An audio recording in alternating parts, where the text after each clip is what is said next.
இது இப்போது கிடைத்துள்ள ஒரு மிகப்பெரிய முக்கிய செய்தியாகும். ஈரான் இனி தனது எண்ணெயை சீனாவுக்கு ரயில் பாதை வழியாக ஏற்றுமதி செய்ய இருக்கிறது. பிராந்திய வர்த்தக பாதைகளையே மாற்றியமைக்கக்கூடிய ஒரு நடவடிக்கையாக இது பார்க்கப்படுகிறது.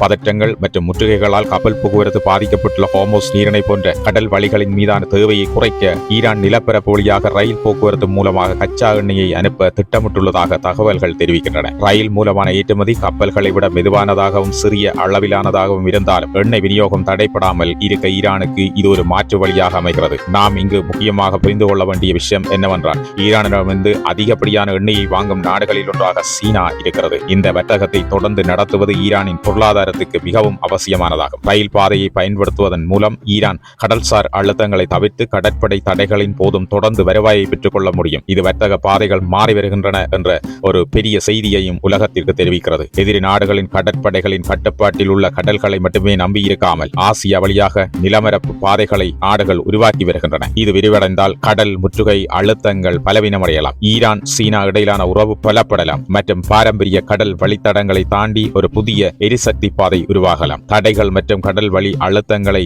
ஈரான் மெதுவாக்கக்கூடும். ஆனால் அவற்றால் ஈரானின் எண்ணெய் வர்த்தகத்தை இனி முழுமையாக நிறுத்த முடியாது என்பதே இதன் மூலம் கிடைக்கும் எச்சரிக்கையாகும். மேலதிக தகவல்களுக்கு உலக விவரம் சேனலோடு இணைந்திருங்கள். நன்றி.